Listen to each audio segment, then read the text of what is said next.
Welcome to சமைப்போம் வாங்க. எல்லாரும் எப்படி இருக்கிறீங்க? எல்லாம் நல்லா இருப்பீங்கன்னு நினைக்கிறேன். நான் கொத்தனக்கறி வந்து ஒரு 1/2 கிலோவும் பெருஞ்சீரக கீரை இந்த அளவுக்கு இது போட்டு அப்படியே முத்தையாக சொல்லுவாங்களே செமி சாலிடாக ஒரு கிரேவி வைக்கலான்னு இருக்கிறான். இது வந்து அவ்வளோ ஒரு வாசனையாக இருக்கும். நீங்கள் கொத்தனக்கறி வாங்கினா ஒரு தடவை இந்த மாதிரி செஞ்சு பாருங்களேன். திருப்பி திருப்பி இதையே செய்வீங்க நீங்கள். இப்போ வந்து நம்ம அதை எப்படி செய்யறதுன்னு ஸ்டெப் பை ஸ்டெப்பாக நான் சொல்கிறேன். நான் அதுக்கு வந்து முதல் நீங்கள் ஒரு இதுக்கு வந்து காரம் பச்சை மிளகாவும் மிளகும் தான், மிளகாத்தூள்லாம் போடக்கூடாது. நல்ல ஒரு டீஸ்பூன் நிறையா 1.5 டீஸ்பூன் கிட்டத்தட்ட மிளகு போட்டுங்க. அதுலேயே சீரகமும் போட்டுங்க. நல்ல ஒரு டீஸ்பூன் நிறைய சீரகம், 1.5 டீஸ்பூன் மிளகு, 1 டீஸ்பூன் சீரகம், 1 டீஸ்பூன் நிறைய பெருஞ்சீரகம். இந்த நல்லா கோல்டன் ப்ரௌனாக ட்ரை ரோஸ்ட் பண்ணிக்குவோம். நம்ம இதை ஒரு சின்ன துண்டு பட்டையும் 3 லவங்கமும் இதிலேயே போட்டுக்கணும். இதையும் சேர்த்து நம்ம வறக்குவோம். பாதி வறுபட்டுன்னு இருக்கிற நேரத்தில் 1 டேபிள் ஸ்பூன் அளவுக்கு நீங்கள் வந்து மல்லி போட்டுங்க, மல்லி விதை போட்டுங்க. இதுலேயே வந்து நீங்கள் 1 டீஸ்பூனும் 1.5 டீஸ்பூன் அளவுக்கு பாப்பி சீட்ஸ் இல்லையா, பாப்பி சீட்ஸும் ஒரு 1.5 டீஸ்பூன் அளவுக்கு போட்டுங்க. பாப்பி சீட்ஸையும் இதிலே போட்டு நம்ம எல்லாத்தையும் சேர்த்து வறுக்கணும். எதுவுமே கருத்து போயிடக்கூடாது, கருகிடக்கூடாது, அந்த மாதிரி வறுக்கணும். இந்த பாப்பி சீட்ஸ் போட்ட உடனே வெடிக்குது பாருங்கள். சும்மா ஒரு மல்லிலாம் ரொம்ப வறுக்க தேவையில்லை, ஒரு சூடு ஏறினாலே போதும். இதை நல்லா வறுத்துட்டு இதை அப்படியே நம்ம ட்ரையாக நம்ம அரைச்சிட்டு அப்புறம் தான் இஞ்சி பூண்டு போடணும். இதை வந்து வறுப்போம்.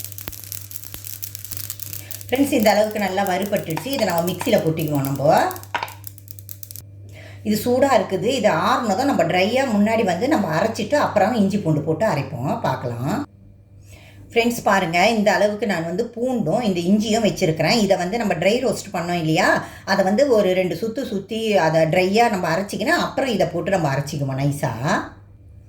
ஃப்ரெண்ட்ஸ், இப்போ காரத்துக்கு வந்து நம்ம பச்சை மிளகா ஒரு 7-8 பச்சை மிளகா வச்சுருக்கேன். அதை வந்து இந்த சாப்பரில் போட்டிருக்கிறேன். இவ்வளோ பெரிய வெங்காயம் அதையும் இந்த சாப்பரில் போட்டு அதையும் நான் வந்து 1-2 நான் சாப் பண்ணி எடுத்துக்க போகிறேன். ஃப்ரெண்ட்ஸ், இப்போ வந்து நம்ம குக்கர் வச்சுருக்கிறோம். இதில் வந்து நீங்கள் நல்லெண்ணெய் ஊற்றிக்கோங்க. எப்பொழுதுமே கறிக்கு வந்து நல்லெண்ணெய் ஊற்றிங்க, அதுதான் ரொம்ப நல்லது. ஏன்னா கறியில் வந்து ஏற்கனவே கொழுப்பு சத்து அதிகமாக இருக்கும். வேறு எண்ணெயோடு நீங்கள் நல்லெண்ணெய் ஊற்றினீங்கன்னா நல்லா உடம்புக்கு நல்லது. 2 டேபிள் ஸ்பூன் அளவுக்கு நான் நல்லெண்ணெய் ஊற்றிருக்கிறேன். இது கொஞ்சம் காஞ்ச உடனே இதில் வந்து நீங்கள் பட்டை லவங்கம் எல்லாம் போட தேவையில்லை. ஏன்னா ஏற்கனவே வந்து நீங்கள் பட்டை லவங்கம் எல்லாம் வறுத்து அரைச்சிட்டீங்க. ரொம்ப ஓவர் மசாலாவாகவும் இருக்கக்கூடாது, நல்லா இருக்காது. இப்போ வந்து இந்த எண்ணெய் காஞ்ச உடனே இதில் வந்து நீங்கள் கொஞ்சோண்டு வெந்தய கீரை இருக்குது பார்த்தீங்களா, இதை வந்து கஸ்தூரி மேத்தின்னு சொல்லுவாங்க. இதை வந்து சும்மா க்ரஷ் பண்ணி போட்டுங்க இந்த எண்ணெயில். இப்போ கருகிடக்கூடாது. லேசாக சூடு ஏறின உடனே நீங்கள் சாப் பண்ணி வச்சுருக்கிறீங்க பார்த்தீங்களா, வெங்காயம் பச்சை மிளகா, அதையும் இதிலே போட்டுங்க. நல்லா கொஞ்சம் நைஸாகவே சாப் பண்ணிங்க. அப்போ தான் கொஞ்சம் குழம்பு வந்து திக்னஸாக நல்லா இருக்கும் உங்களுக்கு. இந்த வெங்காயம் வந்து நல்லா வதங்கணும். இதில் வந்து ஒரு டீஸ்பூன் அளவுக்கு நீங்கள் வந்து உப்பு போட்டுங்க. வெங்காயம் வதங்கிறதுக்கு ஒரு டீஸ்பூன் அளவுக்கு உப்பு போட்டுட்டு இதை வந்து நல்லா ஒரு கொஞ்சம் லேசாக ப்ரௌனிஷ் கலர் வர்ற வரைக்கும் இதை கொஞ்சம் நல்லா வறுத்துட்டு அப்புறம் தான் நம்ம மசாலா சேர்க்கணும். இது கொஞ்சம் நல்லா வதங்கட்டும், பார்க்கலாம். ஃப்ரெண்ட்ஸ், பாருங்கள், நல்லா வதங்கிடுச்சு. இப்போ வந்து நம்ம அரைச்சி வச்சுருக்கிறோம் இல்லையா, இந்த மசாலா வந்து இதில் போட்டுருவோம். இப்போ பட்டை லவங்கம் இஞ்சி பூண்டெல்லாம் அரைச்சி வச்சுருக்கிறோம் இல்லையா, இந்த அளவுக்கு நீங்கள் நைஸாக அரைக்கணும். இதையும் இதிலே போட்டு கொஞ்சம் நல்லா நம்ம வதக்குவோம். இது நல்லா கொஞ்சம் வதங்கணும், கொஞ்சம் பச்சை வாசனை போகணும். இது நல்லா வதங்கட்டும். இன்னும் நல்லா வதங்கட்டும். எண்ணெயிலே கொஞ்சம் நல்லா நீங்கள் பொறுமையாக ஸ்டெப் பை ஸ்டெப்பு செஞ்சால் தான் உங்களுக்கு வந்து சமையலே எப்பொழுதுமே டேஸ்ட்டாக வரும். ஃப்ரெண்ட்ஸ், உங்ககிட்ட நான் கேட்டுக்கிறேன், என்னுடைய சமைப்போம் வாங்க சேனலை இது வரைக்கும் நீங்கள் சப்ஸ்கிரைப் பண்ணாமல் பார்த்துக்கின்னு இருந்தீங்கன்னா தயவு பண்ணி சப்ஸ்கிரைப் பண்ணுங்கள். ஓகே வியூவர்ஸ், இப்போ வந்து நம்ம கண்டினியூ பண்ணுவோம் வீடியோவை. ஃப்ரெண்ட்ஸ், இதில் வந்து நான் ஒரு 50 ml கிட்ட நான் கட்டி தயிர் ஊற்றிருக்கிறேன். நல்லாயிருக்கும், டேஸ்ட்டாக இருக்கும். இதில் தயிர் ஊற்றி நீங்கள் செஞ்சு பாருங்கள், நல்லா டேஸ்ட்டாக இருக்கும். தயிர் ஊற்றிருக்கேன். இது கொஞ்சம் நேரம் இது கூட கலக்கட்டும். அப்புறம் வந்து நம்ம தக்காளி போடுவோம். ஃப்ரெண்ட்ஸ், பாருங்கள், இந்த மசாலாலாம் போட்டு நல்லா வதக்கிட்டேன். இதில் வந்து நம்ம 1 டீஸ்பூன் அளவுக்கு மஞ்சள் தூள் சேர்த்துங்க. முதலே போட்டிருக்கணும், வெங்காயம் வதங்குறப்பே நான் மறந்து போயிட்டேன். 1 டீஸ்பூன் அளவுக்கு மஞ்சள் பொடி போட்டுட்டு இதை ஒரு கலக்கிட்டு நம்ம வந்து இப்போ வந்து இதில் கறி சேர்த்துக்கணும். அந்த பெருஞ்சீரக கீரைன்னு சொல்கிறோம் இல்லையா, அதை வந்து சொய்கீரைன்னு சொல்லுவாங்க. கர்நாடகாலலாம் சொய்கீரைன்னு சொல்லுவாங்க. தெலுங்கில் சொய் கூராக்குன்னு சொல்லுவாங்க. அது வந்து பெருஞ்சீரக கீரை தான், வேறு ஒன்றும் கிடையாது. அதுக்கு வந்து ஒரு தனி ஸ்மெல் ஒன்று இருக்குது. அப்படியாப்பட்ட ஒரு வாசனையாக இருக்கும் அது. அதை போட்டு நீங்கள் கறி குழம்போ இந்த மாதிரி கொத்தரை கறியோ செஞ்சால் அவ்வளோ டேஸ்ட்டாக இருக்கும். இப்போ வந்து இந்த கறியை வந்து நான் 1/2 கிலோ இது குத்தி வாங்கியிருக்கிறோம். 1/2 கிலோ கறி இதை வந்து நீங்கள் போட்டுங்க. தனித்தனியாக போட்டு அலசுனீங்கன்னா அப்படியே ஓடி போயிடும் கறி. இந்த மாதிரி நீங்கள் ஒரு இதில் வடிகட்டியில் இந்த மாதிரி போட்டுட்டு அப்படியே கழுவிட்டிங்கன்னா ஒரு சொட்டு கறி கூட வேஸ்ட்டாக போகாது. இந்த மாதிரி போட்டுட்டு இதை கொஞ்சம் நல்லா நம்ம வதக்குவோம். இந்த கறி வந்து இந்த மசாலாலேயே கொஞ்சம் வதங்கணும். நல்லா கொஞ்சம் ஒரு 5 நிமிஷம் வதக்கிட்டு இதுலேயே வந்து தக்காளி போட்டுட்டு அதையும் கொஞ்சம் நேரம் வதக்கிட்டு அப்புறம் உப்பு போட்டு நம்ம கொஞ்சம் தண்ணி ஊற்றி மூடி வச்சுடுவோம். ஒரு 4 சத்தம் வந்த பிறகு தான் அப்புறம் தான் அந்த கீரையை வந்து போடணும். ஏன்னா முன்னாடியே போட்டுட்டு அந்த வாசனையெல்லாம் போயிடும் ரொம்ப. அதனால தான் இது வந்து கொஞ்சம் நேரம் வதங்கட்டும், பார்க்கலாம். ஃப்ரெண்ட்ஸ் பாருங்கள், கறி கூட நல்லா வதங்கிடுது. இதில் வந்து நம்ம இப்போ தக்காளியை போட்டுக்குவோம். 4 தக்காளி இந்த அளவுக்கு மீடியம் சைஸ் தக்காளி 4 தக்காளி சாப் பண்ணி வச்சுருக்கிறேன். அதையும் இதிலே போட்டுக்கோங்க. நீங்கள் வந்து மிக்சியில் போட்டு அரைச்சி போடுறதா இருந்தாலும் போட்டுக்கலாம், 1 2 இல்லை அரிஞ்சு போடுறதா இருந்தாலும் போட்டுக்கலாம். அரிஞ்சு போட்டால் ரொம்ப குழம்பே காணாது. அதனால தான் நான் வந்து எல்லாத்தையுமே சாப் பண்ணி நான் போட்டுக்கிறேன். மிக்சியில் ஒரு சுற்றி போடுறதா இருந்தாலும் நீங்கள் போட்டுக்கலாம், உங்கள் இஷ்டம்.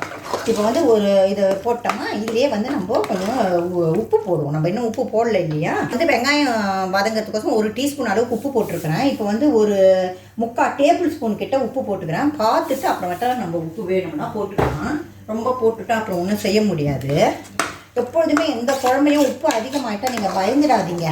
இப்போ வந்து புளிக்குழம்பு அந்த மாதிரி இருந்தால் கொஞ்சம் புளி கரைச்சி ஊற்றிக்கலாம். அப்படி இல்லைன்னா ஒரு உருளைக்கிழங்கு இருக்குது இல்லையா, எந்த குழம்புலையும் ஒரு உருளைக்கிழங்கு கழுவிட்டு தோல்கள் எடுக்காமல் அப்படியே 2ஆக நறுக்கி போட்டுடுங்க. அந்த உருளைக்கிழங்கு வந்து அந்த எக்ஸ்ட்ரா உப்பெல்லாம் அப்படியே டக்குன்னு இழுத்துக்கும். பொரியலில் உப்பு ஆகி போயிட்டால் தான் ஒன்றும் செய்ய முடியாது. லேசாக லெமன் ஜூஸ் அந்த மாதிரி பிழிஞ்சு கொஞ்சம் காரம் போட்டு கொஞ்சம் அட்ஜஸ்ட் பண்ணணும். குழம்புல உப்பு ஆகி போயிட்டால் பயப்படவே தேவையில்லை. அழகாக உருளைக்கிழங்கு அரிஞ்சு போட்டு வேக வச்சிட்டோம்னா அது எல்லா உப்பையும் இழுத்துக்கும். இப்போ வந்து இது கொஞ்சம் ஒரு 5 நிமிஷம் வதங்கட்டும். நல்லா தக்காளி மிக்சி கழுவுன தண்ணியில் நம்ம ஊற்றிக்குவோம். மிக்சி கழுவுன தண்ணி கொஞ்சம் ஊற்றிட்டு மேல் போட்டு கொஞ்சோண்டு தண்ணி ஊற்றிட்டு ஒரு 5 சத்தம் வரவழைங்க.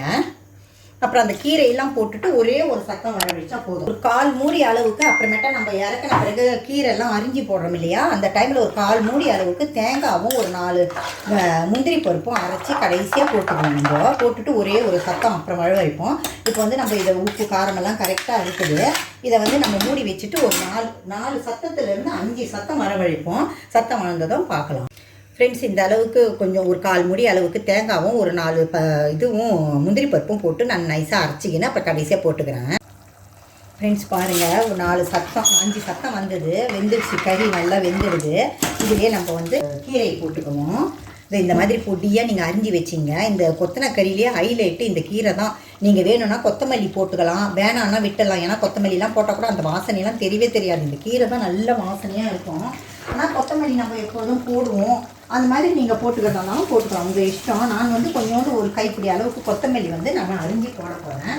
இந்த கீரையே வந்து ஒரு 30 கிராம்லேருந்து 40 கிராம் வரைக்கும் தான் இருக்கும். ஒரு கைப்பிடி அளவு கீரை வந்து நான் கொத்தமல்லியை நான் அரிஞ்சு போட்டுக்கிறேன். இதுலேயே நான் இப்போ உப்பு காரம் எல்லாம் கரெக்டாக இருக்குது. இந்த மாதிரி ஒரு சிசர் ஒன்று வச்சுக்கிட்டா அடுப்பாங்கரையில் உங்களுக்கு அரிஞ்சு போடுறதுக்கு சௌகரியமாக இருக்கும். இதுலேயே நம்ம அரைச்சி வச்சுருக்கோம் முந்திரியும் தேங்காவும், இதையும் இதிலே போட்டுக்கணும். போட்டு ஒரே ஒரு சத்தம், நீங்கள் சத்தம் வர வழிக்காமல் அப்படியே கொதிக்க வச்சு நிறுத்தலாம். நான் வந்து ஒரு சத்தம் வந்ததுன்னா கொஞ்சம் நல்ல வாசனையாக இருக்கும்னு சொல்லிட்டு நான் வந்து ஒரு சத்தம் வரவழைக்க போகிறேன். தக்காளி வந்து நான் பெங்களூர் தக்காளி போட்டிருக்கோம், புளிப்பு இருக்காது. நாட்டு தக்காளி போடுறதுன்னா உங்களுக்கு வந்து லைம் அதை ஊற்றிங்க. நீங்கள் இதுவே வந்து கரெக்டாக இருக்கும். இப்போ வந்து நீங்கள் வந்து இதை நல்லா கொதிக்க வச்சு நீங்கள் நிறுத்திடணும். அப்படி இல்லையா குக்கரில் வச்சு ஒரே ஒரு சத்தம் தான், அதுக்கு மேலே வரக்கூடாது. நிறுத்திட்டிங்கன்னா இது ரெடி ஆகிடும். எவ்வளோ ஒரு வாசனையாக இருக்கும். இதை வந்து ஒரு சத்தம் வரட்டும்.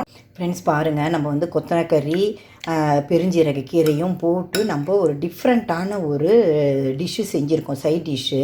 இந்த மாதிரி இதே மாதிரி நீங்களும் செஞ்சு தீபாவளிக்கு வந்து ஸ்பெஷலாக இந்த மாதிரி செஞ்சு இட்லி தோசை அந்த மாதிரிலாம் இந்த சைட் டிஷ் வச்சு சாப்பிட்றப்போ அவ்வளோ டேஸ்ட்டாக இருக்கும்.